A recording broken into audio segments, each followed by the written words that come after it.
Hello বন্ধুরা, দেখো আমি একটা ছোট্ট মিনি ব্লগ নিয়ে চলে এলাম তোমাদের কাছে। দেখো আমি সকালে তো স্নান হয়ে গেছে, স্নান হয়ে যাওয়া মানেই পুজো দিতে হবে। দেখো ফুল তুলতে চলে এসেছি ছাদে, আর দেখো ড্রাগন গাছের ভেতরেই একটা সুন্দর ফুল হয়েছে। চলো ফুলগুলো তুলে পুজো দিতে যাব। চলে এলাম পুজো দিতে ঠাকুর ঘরে। দেখো এই যে আমার ঠাকুরের আসন। এখন আস্তে আস্তে করে পুজোটা সেরে ফেলি। ঠাকুর স্নান করানো হয়ে গেছে, হাফ পুজো দিয়ে গেছে ফুল তুলতে। এবার আস্তে আস্তে পুজোটা সেরে ফেলবো। তারপর বললামই তো যে ভাত বসাতে হবে। দেখো অনেকগুলো তুলসী পাতা, বৃহস্পতিবার দিন ফুল এনেছিল, ফুলের সাথে দিয়েছে তুলসী পাতা। তুলসী পাতাগুলো যেগুলো ভালো পাতা একটু ভালো করে বেছে নিয়ে আস্তে আস্তে করে পুজোটা সেরে ফেলি আমি। তুলসী পাতাগুলো ভালো করে ধুয়ে নিলাম। এই যে এবার এক একটা করে ঠাকুরের ভোগে তুলসী পাতা দিয়ে দিই, দিয়ে আস্তে আস্তে করে ফুল দেবো। ফুল দেওয়ার পরে তোমাদের দাদা ভাইকে আবার একটু চা করে দিতে হবে। আমাকে বলছে চা দাও চা দাও। তোমাদের দাদা ভাই চা খেয়ে আবার দোকান খুলবে, আবার দোকানে যেতে হবে সন্ধ্যা দিতে। সকালবেলা এত তাড়াহুড়ো থাকে, মানে বলার মতো না। সকালবেলা প্রচুর তাড়াহুড়ো। আমরা কিন্তু প্রসাদটা দিয়ে ভগবানকে ভোগ লাগিয়ে আমরা কিন্তু সেই প্রসাদটা আবার ঢেকে দিই।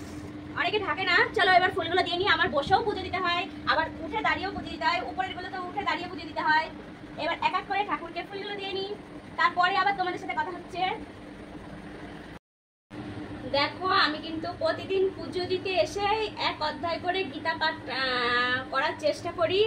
আর তোমাদের সাথে একটু আজকে শেয়ার করব যে আমি গীতা পাঠ করি। ওম ভগবতে গীতায় নমঃ, ভগবতে গীতায় নমঃ, ভগবতে গীতায় নমঃ।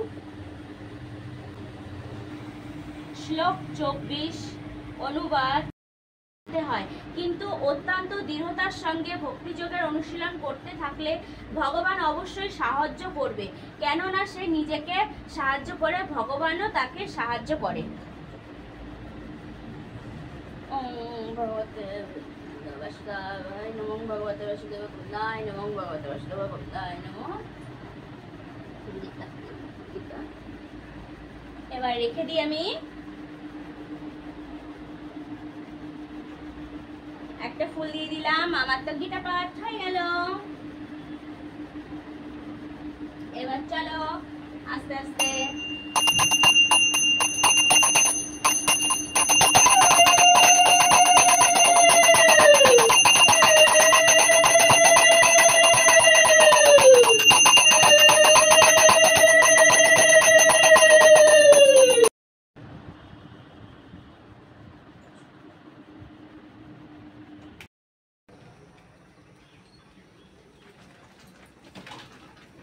দেখো চলে এলাম এই যে দোকানে সন্ধ্যা দিতে। সন্ধ্যাটা দোকানে সকালে ধূপটা আমিই দেখাই, কেননা আমার স্নান হয়ে যায় সকালে। ওর জন্য তোমাদের দাদাভাই তো স্নান করে না তো সকালে, ওর জন্য ধূপটা আমিই দেখাই।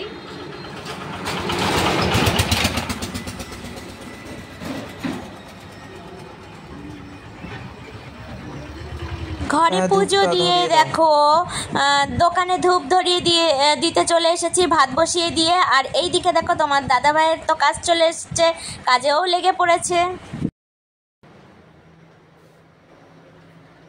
দেখো ভাত বসিয়েছিলাম, ভাতটা হয়ে গেছে, এবার ভাতটা নামিয়ে নিই।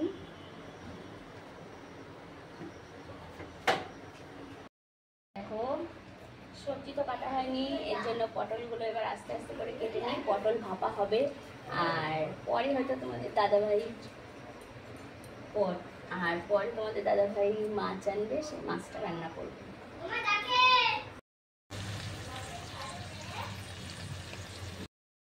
তো দেখিয়েছিলাম যে পটল ভাজা হচ্ছে, তারপরে এই দেখো পটল ভাপাও হয়ে গেছে। হ্যালো বন্ধুরা, দেখো সকালে তো পটল ভাপা আর ভাত করেছিলাম, আর কালকের একটু তরকারি ছিল।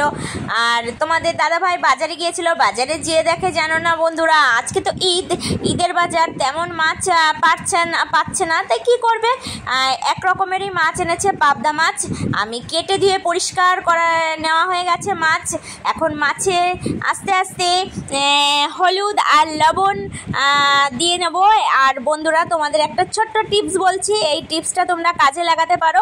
পাবদা মাছ তো তেলে দিলে তেলটা ভীষণ ছেটে গায়ে লাগে, তাই তোমরা একটু লবণ আর একটু হলুদ ওই গরম তেলে দিয়ে তাই মাছটা তেলে দেবে, দেখবে তেলটা আর ফুটবে না, গায়েও লাগবে না। এবার ভালো করে মাখিয়ে নিয়ে আমি এক এক করে তেলে মাছগুলো ছেড়ে দেব। আর বন্ধুরা আমার এই ছোট্ট ভিডিওটি সবার যদি কারো ভালো লাগে প্লিজ সবাই একটু লাইক কমেন্ট শেয়ার করে দেবে আর সবার কাছে একটু একটু করে পৌঁছে দেবে আমার এই ছোট্ট ভিডিওটি। দেখো কড়াইতে তো মাছ দিয়ে দিয়েছি, এক এক করে ভয়ও লাগছে কড়াইতে মাছ দিতে, মাছ দিয়ে দূরে দূরে চলে যাচ্ছি, দূরের থেকেই মাছ দিচ্ছি। তোমাদের দাদাভাই দেখে হাসছে, আমি বলছি হেসো না হেসো না, ভয় লাগে না? তুমি যদি আমার জায়গায় থাকতে তাহলে তুমিও এরকম করতে, এক হাত দূরে এরকম লাভ ডিঙি মেরে মাছ দিতে কড়াইতে। কড়াইতে তো মাছ দিয়ে দিয়েছি, এবার যে কটা থালা বাসন আছে এক এক করে ধুয়ে ফেলি বন্ধুরা, নাহলে অনেকটা লেট হয়ে গেছে, অনেকটা দুপুর অনেকটা বেলা হয়ে গেছে, আবার সবাইকে খেতে দিতে হবে, ছেলে খাবে, অনেকটা বেলা হয়ে যাচ্ছে। বন্ধুরা ভীষণ গরম লেগে গেছে, কিন্তু রান্না করতে যে ভীষণ গরম পড়েছে আর ভীষণ গরম লেগে গেছে। দেখো আমার মাছের ঝোল এই যে রেডি কমপ্লিট, দেখো একদম দেখতে কিন্তু খুব সুন্দর হয়েছে, আশা করি খেতে খুব সুন্দর হবে। তাড়াতাড়ি সব বন্ধুরা চলে আসো পাবদা মাছ খেতে। আজকে কিন্তু একটু ছোট ছোট করে আলু আর একটু বেগুন দিয়েছি, হালকা দুটো বেগুন দিয়েছি ছোট ছোট, আর দুটো আলু দিয়েছি ছোট ছোট, দিয়ে এই পাবদা মাছটা রান্না করেছি। বন্ধুরা গাইস आपका